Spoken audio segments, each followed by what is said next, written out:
Hello, students, and welcome to the YouTube channel of Get Set Law by IMS. This is Sanjana ma'am, your verbal ability mentor, and let's decode MHCT 5 LLB sample paper 1 English language section, right? So you can have access to the sample paper or the mocks that are already present there on the website. You'll have to purchase them, right? And I'm just trying to decode the English language section here. Previously, I also decoded the logical and analytical reasoning section, right? So for the ones who still don't have access to the mocks, you just as well could, watch these videos to get an understanding of the kinds and the varieties of questions and topics that are being asked in the sample paper, right? Having said that, let's start solving the questions one by one. So in English, overall, we have 24 questions. And on the whole, it seems to be an easy level for the section, right? We have here one reading comprehension passage, as it is, the passage is quite brief in nature, right? So it says, long ago, Emerson wrote, a man's task is a life preserver, right? Which the author quite appreciates today, right? He is a ship without direction. The man without work is almost like ballast and anchor. He's a ship without direction, often merely drifting, right? And few men seem to have initiative enough to choose a task for themselves if they do not need to work. When the inevitable disappointment come, as they assuredly will, they are completely overwhelmed. But the man who has his task has no time for vain regret. He escapes the disastrous fate that overtakes his less fortunate brother, right? So he has his task, a man who is working, essentially. Because work is one of the greatest safety valves, right, which was ever invented, and youth especially needs it. It provides purpose and direction, filling the mind with focus instead of worry. The task itself becomes a beacon, guiding us through the stormy seas of life, right? Not just survival, but the fulfillment that the task brings is what really matters, right? Which helps us to create meaning even in the darkest times. Very simple passage. Work should be prioritized. Work is important. Work can be a lifesaver, is what the passage, simply put, suggests. Read the first question here. A ship without ballast and anchor is in great danger, not necessarily, but it is something which does not have direction. It's merely drifting. So the best option choice is not merely drifts. It may not go in the right direction. Option D, according to me, is the best choice here. It's definitely not safe.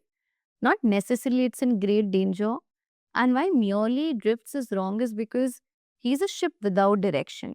So the man is merely a drifter, right? It's not the ship that merely a drifter here is referring to. But what it can definitely help us infer is that it may not go in the right direction. A man who suffers from vain regrets must have, right, chosen his life's work rather carelessly. Quite the correct option choice. Met with a disastrous fate, not necessarily. Being a victim of adverse circumstances to do no.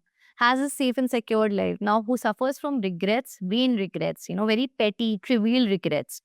He cannot have a safe and sound life. He cannot have a safe and secured life. Instead, he might just be, drowning in a lot of problems because he hasn't really chosen his life's work properly, right? So he has to be very vigilant about it. So option A is the best option choice. Let's take a look at the next question. The expressive safety valve means something which blows up safety, no, something which guarantees safety. So option C here is the correct option choice. A person who has chosen the right task has no time to regret because he is engrossed in his work, right? Because he's busy doing what he is having, right? He has succeeded in life is not the correct option choice. You can't find that either in the passage. Has a safe and secured life, has too much to do. No, in fact, all the options are clearly mentioned in the passage. Some you have to infer, maybe just one or two. But on the whole, it's easy to solve this passage.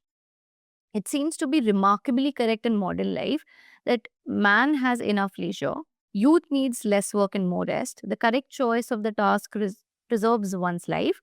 Men fail to choose a task for themselves. A man has enough leisure is not given. Youth need less work and more rest is also something that the author does not expound.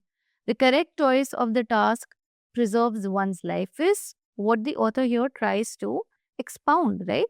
The fulfillment that the task brings. By staying engaged, we create meaning even in the darkest times, right? So, all of these help us zero in on option C as the best option choice. Let's take a look at the next question. Which of the following is the correct positive degree of the sentence? Now, this happens to be a slightly tricky question, and the sentence is already in the superlative degree, which is she is the most intelligent student in the class. Now, you have to choose an option which has mentioned the correct positive degree, right? So, she is more intelligent than any student in the class. Now, this is a comparative degree sentence. Okay, she's a very intelligent student seems to be the correct option choice, but I'll also help you know why the remaining options are wrong. She is intelligent than most students in the class. Again, in a way, this feels like a combination of comparative and superlative, because in the end you are actually still comparing her, right? She's an intelligent student in the class. Now, a lot of you might be confused between options B and D. Now, the best option choice here is B, because here, when you understand the context or meaning of the sentence, also, she's the most intelligent, right? So, don't you think that option B is a much better choice than option D? Because at least it emphasizes the most in the contextual format, right? So, she is a very intelligent student. So, instead of choosing she's an intelligent student in the class, option B has to be the better option choice. I mean, of all the four options, this is the best here, right? And A, C, and D are wrong. All right. Now, these are tag questions, and I think on the whole, we have two questions from this topic. So, please prepare this nicely. It's not a difficult topic at all. This is something you could easily memorize in maybe 5 minutes. She will be joining us for the meeting. Won't she? That's it, right? Isn't she is wrong, because if you really had to choose D, the statement would read the statement would have read, she is joining us for the meeting, isn't she? Right? But here, won't she is the best option choice, option A. Let's take a look at the next question. Replace the phrase printed in the bold type and make it grammatically correct. The crops are dying. It must not had rained. No, this is wrong as it is when you read this. It must not have rained, right? And that's it. You don't even have to take a look at B, D, and C there, as it is sounding very absurd and are grammatically incorrect also. Now we have to rearrange the sentence in the correct order. This is a very simplified version of parajumbles. So the man who utters such threats, right? The man who utters such threats ought to be brought before a magistrate, ought to be brought before a magistrate, right? And the best option choice, therefore, is option A. Very simple. Identify the word which is wrongly spelled. Murmur is correct. Cucumber is correct. Timber is correct. Rumor is wrong. This is the correct spelling, right? So, rumor is wrong here. Right off the bat, you can spot it.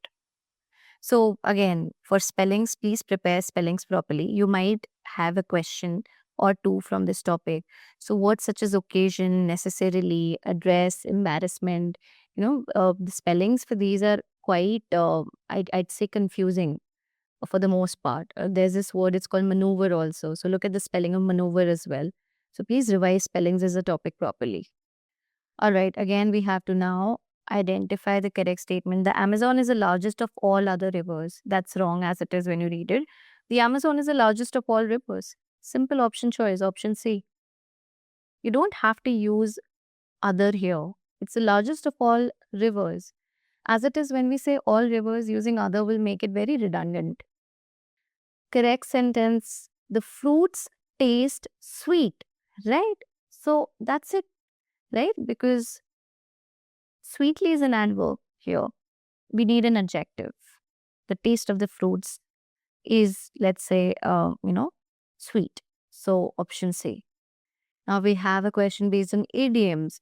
To blow your own trumpet means to, boast about yourself, right? So there's a lot of pomp, being very pompous also. So to praise oneself, quite simply. This is a very simple idiom, right? It's a basic idiom which you need to read. So there's this list of basic idioms which you can definitely take recourse to. It is truly an honor, because an honor is H, but the sound is that of a vowel. So an honor to meet the President of India. So option A is the best option choice. Again, we have a question on question tag. You haven't finished your work, have you? Option A. That's it. Very simple. find the synonym for appease. To appease somebody is to pacify them, to make them feel better, to ameliorate somebody, to mitigate somebody, right? And you have the word. Now, in order to solve this, I would suggest that you already know the meaning of the word appease. That's how you'll be able to solve this, because bereft of a contextual sentence, which is actually not given here, you won't be able to understand the context. So, some of these words you already need to know the meaning of properly. She sings beautifully, doesn't she? Option A. This is the third question on tag questions topic, right? All right. So, what do we understand by the word solidarity? It's not coalition. Unification doesn't fit the bill, but when read in the context, Indian exhibited a remarkable, so it should be Indians actually, Indians exhibited a remarkable solidarity at the time of war. So the best option choice here that comes close to reflecting the meaning of solidarity is unity. All right. So remarkable unity at the time of war, not cooperation necessarily. Unity happens to be a better word. Next question is based on parajumbles. We have to rearrange it. So work is the one thing that is necessary to keep the world going, right? So Q R, that is necessary to keep the world going. And without it, which is P, we should all die. S. So Q R P S, which is given in option D. That is the meaning of the word discernible. To be able to discern is to be able to identify. So the word that comes close to it would be noticeable, right? So noticeable is the meaning of the word discernible. Unobtrusive is going off the tangent, something which doesn't interfere. Unremarkable is also something which is very ordinary, run of the mill. It has nothing to do with discernible per se, right? It should be remarkable enough for it to be noticed, right? And had this prefix in not been there, then this also would have meant dishonorable, because conspicuous is something which is noticeable. So inconspicuous is something which is not noticeable. It's hidden, it's latent. It's not something you can, directly identify. So this is also out. Noticeable is the correct word. Let's take a look at the next question. Now we have to find the antonym of cutting edge. So cutting edge is when something is really advanced, it's state of the art, avant-garde, or contemporary, modern. So the opposite becomes conventional, right? Something which is not modern, something which is typical. So C. Let's solve the next question. Again, this is a question based on tag questions. She hasn't finished her homework yet. Simply. The correct option should be has she, right? Let's solve the last question. The grapes are now blank. There's a blank which is given, enough to be picked. So the grapes are now, it can't be ready, it can't be mature. We don't use the word mature colloquially for fruits, right? Not advanced, ripe. I think ripe here is a better fit than ready. So the grapes are now ripe enough to be picked. So option B is the best option choice. So with that, we're done analyzing the English language section of sample paper 1. I hope you have found the explanations helpful enough. And I'm going to come up with more solutions for the remaining sample papers as well. Thank you so much, everyone. Have a great day.